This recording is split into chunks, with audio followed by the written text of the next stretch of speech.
This is my third and final video presentation on sport for development and aiding development's wider impacts.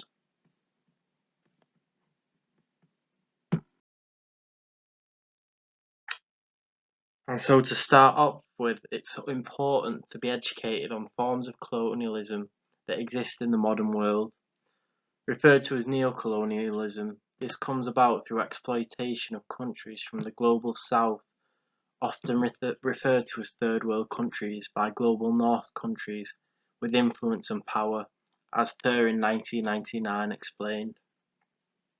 This is done through three main integrative practices: economic imperialism, globalization, and cultural imperialism, which have all been mentioned so far in the previous two videos. This form of colonization results in a relationship of dependence, subservience, or financial obligation towards the neo-colonist country, resulting in forms of political control, as mentioned in Breschad 2007, which we'll go into more detail in the next slide.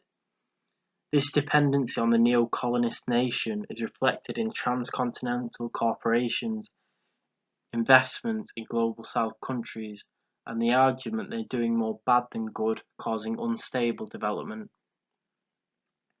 The argument exists that aid and development organisations are creating this dependency in poor countries, whilst transcontinental corporations gain profit through advertisement and support of the development organisations. One example of this being the Olympic Games, bringing in big name sponsors and large amounts of profit, whilst doing almost nothing to help the long-term development of the poverty-stricken countries hosting the event. With the introduction of foreign aid and the subsequent MDGs and SDGs, the target was to reduce poverty by 50% within 10 years. 50 years later, more than 2.3 trillion has been spent on foreign aid and development, and still more than 2 billion people are living in extreme poverty. Consistently, the effectiveness of foreign aid has been argued, such as by White 1998 and Burnside and Dollar 2000. The challenge of comparing countries with and without aid is that we do not simultaneously observe the same country with aid and without aid. The fundamental challenge in evaluating is to compare what actually happened with an appropriate counterfactual. In observational studies, there is no way of addressing this problem without making assumptions that are bound to be debatable. Controversies about aid's effectiveness go back decades. Critics such as Milton Friedman, Peter Bauer, and William Easterly have levelled stinging critiques, charging that aid has enlarged government bureaucracies, perpetuated bad governments, enriched the elite in poor countries, or just been wasted. They cite widespread poverty in Africa and South Asia, despite 3 decades of aid, and point to countries that have received substantial aid, yet have had disastrous records, such as the Democratic Republic of Congo, Haiti, Papua New Guinea, and Somalia. In their eyes, aid programs should be dramatically reformed, substantially curtailed, or eliminated altogether. One issue related to countries accepting foreign aid is government expenditure. McGillivray and Morrissey 2000 found that aid tends to be associated with government spending increases in excess of the value of the aid. Rajan 2005 also mentions the Dutch disease. Large influxes of aid affect exchange rates and undermining the export sector. A good example is shown in these pictures below on the slide, being Africa. As foreign aid rose, the country's economic growth declined. These macro-level issues result in lower exports and halting economic growth, fewer jobs, and increased dependence on external assistance.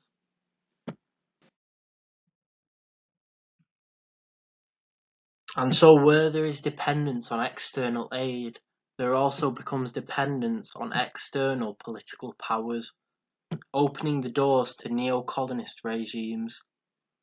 Moss et al. 2006 describes the issue well, saying, "Influence on the political regime in a way that discourages the establishment of rational development states." The hypothesis here is that large sustained aid fundamentally alters the relationship between government elites and local citizens. Any kind of external financial flow changes the incentives faced by recipient government officials and their citizens, regardless of the precise nature of donor practices. That is, aid flows themselves, separate from particular inefficiencies in the aid system, can affect the evolution of state-society relations. If donors are providing the majority of public finance and governments are primarily accountable to those external agencies, then it may simply not be possible to also expect a credible social contract to develop between the state and its citizens. Using current terminology, aid may undercut the very principles the aid industry intends to promote: ownership, accountability, and participation. This lack of accountability results in decreased quality of governance. For example, NAC 2004 and NAC 2000. Heller and Gupta 2002 also argue that aid creates moral hazard because it reduces the incentive to adopt good policies and reform inefficient institutions, and thus weakens the government's development performance and encourages rent-seeking. Donor countries thus have the power to set parameters to their aid, which can often be convoluted with their own incentives. An example of this is David Anderson and Jonathan Fisher analyse how donors facilitated the creation of a militarised and illiberal state in Uganda by funding large parts of its budget and supporting its armed forces. NAC 2004's work, Does Foreign Aid Promote Democracy?, argues that not only is there no association between aid and democracy, but actually an association between aid and authoritarianism in some sub-Saharan African countries. And so an argument will always exist as to whether aid and development has always been a tool of colonial control, since the British Empire through to modern day. This theme of neo-colonialism continues within micro-level sport for development initiatives. Sport for development organisations make up a large number of separate NGO entities, some with the same goals, others with different, but all individualistic and separated. KID 2008 describes Sport for Development as in its infancy, woefully underfunded, completely unregulated, poorly planned and coordinated, and largely isolated from mainstream development efforts. This lack of regulation and funding is what causes a lack of cohesion and a highly competitive environment.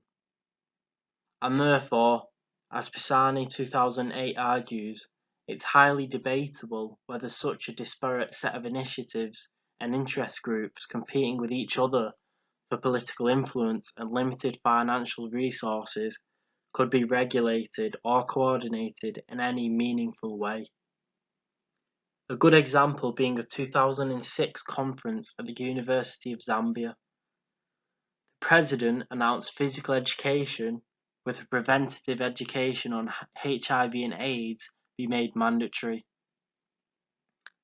Preceding this announcement, several NGO leaders were crying bitterly because they feared the announcement would hurt their own fundraising.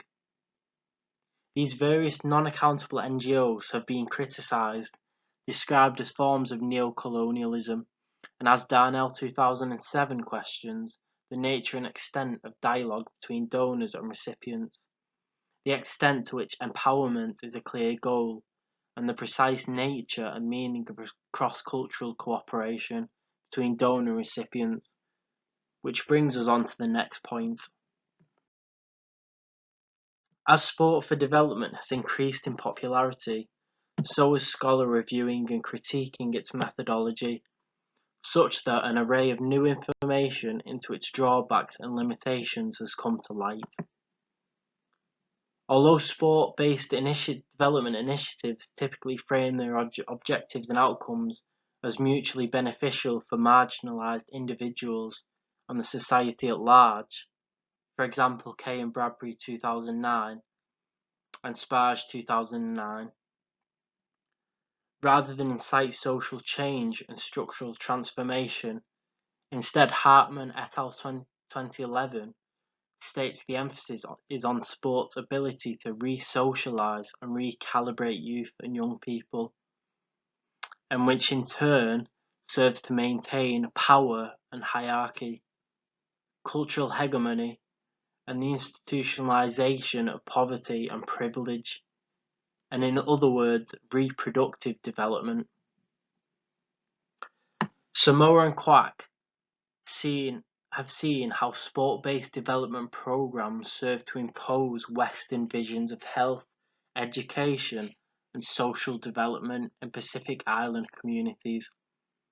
The target groups in such programs are youth who need to be taught life skills and healthy living by a group of elite, often Western-trained athletes and coaches. And there is little indication that the relations of power and privilege mediating their encounter are critically examined. It's easy to see how sports for development organisations with very vague modus operandi bring groups over from privileged backgrounds who knowingly preach and teach their values, beliefs and culture through sport with no knowledge of the political, economic and cultural background of the country they're in. Hartman sums up the point well, saying, "What strikes us as particularly noteworthy about sports-based intervention and development programs like these is the deliberate attempt by development workers to socialize youth into a predetermined world. A world, I may add, the volunteers have limited knowledge of, and in some situations local youths in that area should be getting out of, rather than being taught by outsiders to integrate into this poverty-stricken area." In short, the socialization or education of youth through sport is as much about recalibrating identities to the culture they're in as it is about developing skills and values